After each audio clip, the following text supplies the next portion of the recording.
Hello, my amazing friends. I hope you're all having such a lovely day today.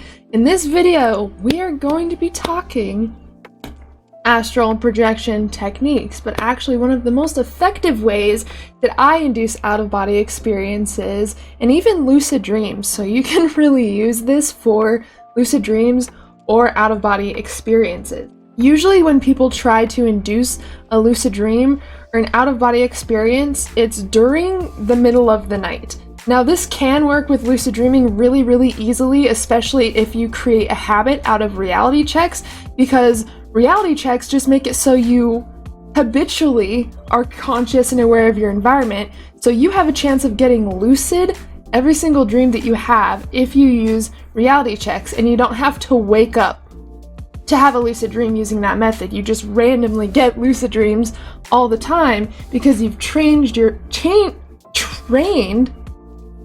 yourself to be consciously aware as a part of your normal day. But when it comes to out-of-body experiences, they don't happen as easily randomly like lucid dreams. I usually have to willingly, consciously induce my out-of-body experiences. When I first started inducing out-of-body experiences, I got a lot of success during my sleep cycle. I would wake up after about 4.5 hours. I would stay up for a few minutes, and then I'd lay back down. I'd get into sleep paralysis really easily. Sometimes I would skip sleep paralysis altogether and induce an out-of-body experience. But the more that I did that, the less often I actually got out of body when I was practicing in the middle of the night. So what I do now, and I'm sure a lot of you are familiar with this because we are taught to, okay, well, we need to wake up during REM, so let's wake up after about 4.5 to 6 hours, and then we just keep doing that, you know, for lucid dreams and out-of-body experiences. But what a lot of people don't know is you have an amazing chance of inducing an out-of-body experience during the middle of the day. And that's usually what I do to induce an out-of-body experience. I usually get lucid dreams randomly because I've built the habit of being consciously aware. So I kind of just have my random lucid dreams, or before bed I'll do, you know, some little tricks to have a higher chance of getting lucid that night. But when it comes to an out-of-body experience, I usually plan that into my day. So I'm going to explain how you can actually use naps to induce out-of-body experiences.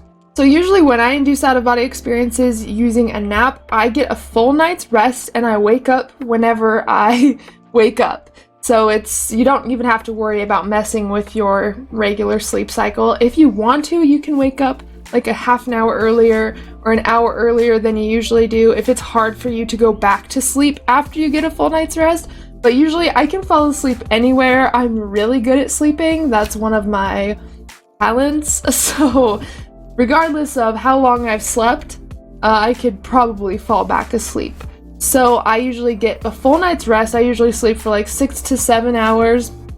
And then I will have a very relaxing morning. You don't want to completely stimulate your mind as soon as you wake up. Okay, gotta do this, let's do the dishes, let's do all this. Because then our brain is like so active, and it's so hard to calm your brainwaves down and put yourself in a state of like rest or relaxation.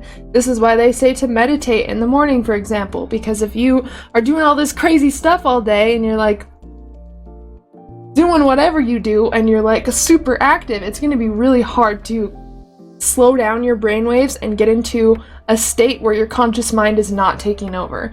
So the day that you plan to induce an out-of-body experience using a nap, wake up, have a very chill morning, make some tea, maybe read, maybe journal. I wouldn't recommend watching tons of stuff on TV or anything like that either, because that could also influence the dreams that you have during your nap, and it could affect your out-of-body experience. So you want to almost plan your morning around you going to take this nap and inducing an out-of-body experience. So maybe you'll read about out-of-body experiences after you wake up, or you'll journal about the astral projection that you want to have, or maybe you'll go on a walk. Like, you just want to do things to keep your brainwaves slow and chill. You don't really want to do anything that stresses you out or that takes a lot of energy. So maybe plan this maybe on like a weekend or whenever really works for you. So after you wake up, after about like an hour or two is when I'd recommend taking the nap. You can take the nap in the middle of the day if you want to, but I've had most success waking up, having a chill morning, like meditating, doing yoga, reading, whatever, taking a walk, whatever I do. And then after about an hour or two, then I lay down to have a nap and induce an out-of-body experience. But with this, you don't want to really lay in your bed because your brain associates your bed with sleeping, so it's going to be a lot easier to just fall asleep and not stay a little bit conscious when you're in your bed. When you lay somewhere like the couch or somewhere where you don't usually sleep for long periods of time, your brain is consciously aware, just a little bit more aware, which will help you realize when you're getting closer to the hypnagogic state and can actually induce an out-of-body experience. It's like if you go on vacation or you stay at a friend's house, like you're asleep, but you're a little bit aware too. You know when you're like thinking and you can't tell if you're awake or if you're just like conscious while your body is sleeping? That's what your brain does when you're sleeping outside of where you normally sleep, like your bed. So usually when I induce an out-of-body experience, I will use my couch or something. I've even set up a little floor thing, like before I got my my nice couches, we had like a love seat, and I would take like the couch cushions and like pillows and like make a little bed on the side of my bed, so when I wake up I could go lay immediately down on this like astral projection makeshift bed that I made. So just really find somewhere that's comfortable outside of your bed, even if it's on the floor next to your bed, and you make a little thing. Like, I promise it will help keep you a little bit aware. That way you don't completely fall asleep, but you're still comfortable enough where you can dip in and out of sleep. That's really what you're going for, is you want to be able to dip in and out of sleep. You know, you starting to fall asleep, you're getting like little dream images, like you can't tell if you're fully asleep yet, you're starting to lose a little bit of consciousness, then you wake up out of a mini dream but you still have your eyes closed, and you're like riding this wave between being awake and asleep. That's really what you want to do for this technique when inducing an out-of-body experience. So for the first bit of the nap that we take, so you woke up, you had a really relaxing morning, you know, maybe you were writing down your intentions for your out-of-body experience or something. You want to keep your brainwaves very chill. Once you do that and you lay down, you want to have like a sleeping mask, because having a sleeping mask, it will make it dark, obviously, for your eyes and your brain, and you'll start to produce natural melatonin, which will help you relax easier and help you get into this meditative state a lot quicker. You can either have headphones or you can just have earplugs or nothing. I do have neighbors right now above me, so I do usually have either earplugs in or I have some sort of like meditation sleep music playing. A lot of the time I use mine on my channel. I have a favorite one that I use almost every single time for my techniques. You want to start off by doing breath work. So breath work really relaxes you helps you access deeper states a lot easier, because the breath is connected to your heart rate is connected to your brain, and that is kind of what tells your body to slow down and relax, is that breath. Because when we slow our breath down, we slow our heart rate down, and our heart rate slowed down slows our brain waves down. So the breath really has a lot to do with this process, and you really just want to focus on relaxing. A lot of people, they'll be like, well, I tried to take a nap, but I was like focusing on trying to induce the imagery and I couldn't get there. Forget about it, actually. When you first lay down to take this nap, let yourself relax and dip in and out of sleep.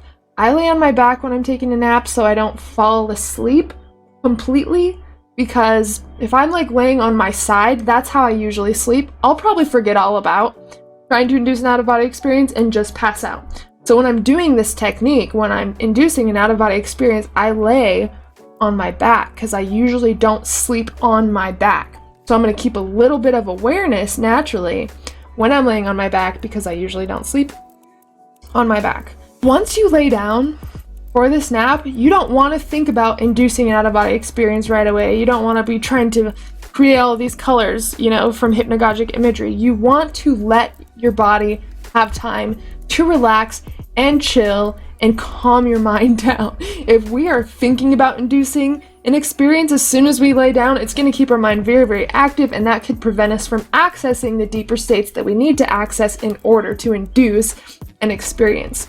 So what I usually do when I lay down, I just have some gratitude for having time to lay down in like a really comfortable, relaxing spot. I tune into like what I can hear, what I can feel, what I can smell, what I can taste, whatever. I just tune into this experience.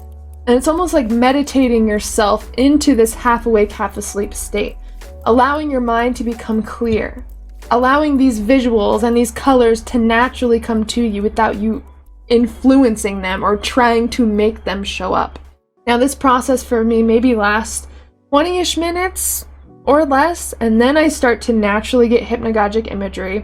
And a lot of the time, I'll let myself fall asleep first before I start to try to induce anything. So usually I'll like go into a little mini sleep, and then, you know, you wake up without opening your eyes. You just kind of consciously wake up. Once I do that, then I start to try to induce the out-of-body experience, because I know that I'm in a half awake, half asleep state because I just fell asleep for a short amount of time.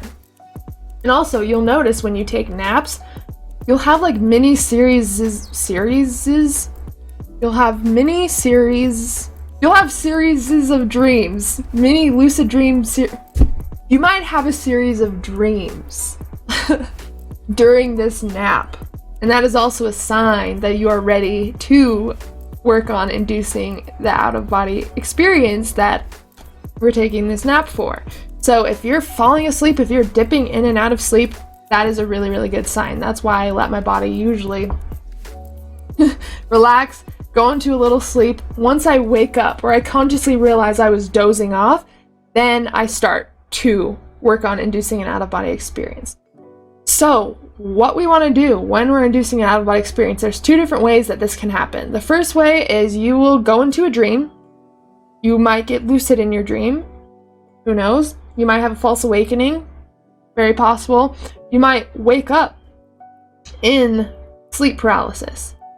Now, if you do, that's great because then you're already in the vibrations and you can start using your visualization and inducing a sensation in your mind to get out of body. So usually, like for example, a hammock, the visual of it will be imagining that you are in a hammock. What would you see? What is around you in this hammock, right?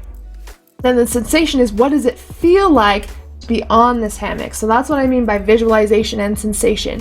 You want to see the image in your mind, but you also want to induce the feeling in your body of that actually happening. So when inducing an out-of-body experience, you want to focus on movement, creating movement in your mind, because your brain can't tell the difference between something you're imagining, something you're dreaming, or something that's actually happening. So if you induce movement with a visualization in your mind, your body is going to eventually think that that's actually happening, and you will physically feel yourself start to move. And that is a sign that you're moving your energy body. You're like livening up your energy body. And that's an easy way to project out of your physical body to have an out-of-body experience. So you'll always hear me say visualization and sensation on this channel. And it's for good reason, because that's like my kind of like what I live by for inducing an out-of-body experience, and sometimes a lucid dream. So that's the first way. You would wake up out of a dream, you'd wake up in the vibrations, and then you can induce an out-of-body experience using visualization and sensation from there, like imagining you're in a hammock, or imagining that you're floating above your body, or maybe you're rolling off the couch or your bed or wherever you're doing this. You want to create movement that is in your mind, attached to a strong visualization, so you can trick your brain into thinking that is actually happening, and then you actually start to feel that movement. And you'll notice your awareness, your perception, switch to that point of view of whatever you're imagining instead of where your physical body is. So that's the first way. The second way is you may be dipping in and out of sleep, like we talked about before. Once you realize you're starting to dip in and out of sleep, you might start to see some colors, hypnagogic imagery. You might start to feel tingling all over your body, and you might start to get the first sensations of the vibrational state, or the first symptoms, or whatever you want to call it. At this point, You want to imagine standing somewhere or being somewhere in your house that is not where your physical body is. So, for example, I practice my out-of-body experiences right over there on the couch. So I wouldn't want to imagine that I'm just laying there on the couch, right? Maybe I'd want to imagine I'm standing over here. What would it look like to stand over here? What would it feel like? What would be around me? What would the energy be like in this space? You want to imagine that as clearly as you can. So choose some target in your house. The target is basically the spot that you're going to imagine you're actually at instead of where your physical body is. So maybe I would use my office area as my target. So I'd want to get very familiar with what's around my target, what it feels like, what it smells like to be in this space. That way I can really, really vividly imagine it when I'm laying down. Now, eventually, like I said, your brain is going to think it's actually happening if you are focusing on the sensation of being in a different area and the visualization of being in a different area. You can even imagine that you're looking at your body, like at the couch from this area. Visualize that. What would that look like to be over here and to be looking at yourself lay down over there? How real can you make that seem? And at first, like, it's going to take some brain power to imagine this and to get in the state of being in a different area. There's going to be a point eventually where you start to get glimpses and flashes of actually being over here. And that's because you're switching your perception, your awareness from there to over here where you're imagining. That's the key to having an out-of-body experience, is separating your awareness from your physical body. That's what people mean when they say, like, separating your perception or your awareness. It's like imagining that you're observing from a different point of view. You want to be observing or perceiving your area from a different point of view than where your body actually is, because that tricks your body into thinking you're actually over here instead of laying down over there. And that's when you will literally, and it's so weird if anyone's experienced this, when you're inducing an out-of-body experience, you're imagining like being in a different area or something, and then it feels like your eyes open. And I know that it's not my real eyes because I can feel my sleeping mask on, so that's another reason why, I recommend having a sleeping mask, because it's easy to think that you just opened your eyes and woke up. It's so trippy how real it is. But you will feel like your eyes are like opening and you're in a completely different area. You're like, oh my god, did this actually work? I've had out-of-body experiences where I've done them in my bed, and I had a sleeping mask on, and my eyes opened just where I was laying, and for a second I was like, oh my god, why did I open my eyes? I'm gonna mess this up, because I was in sleep paralysis and I really didn't want to mess up the experience. I was like, oh my gosh, why did I open my eyes? It feels like they're like pried open. Then I felt my sleeping mask. Obviously I didn't lift up my hands, but I could feel my sleeping mask on my face, and I knew that I wasn't seeing with my physical eyes. I was seeing from my energetic perception. And it was so cool. And that's really what you want to focus on doing, is your visualization skills. How vividly can you imagine being in a different area of your house? Can you actually feel like you're over there? Like in that other area?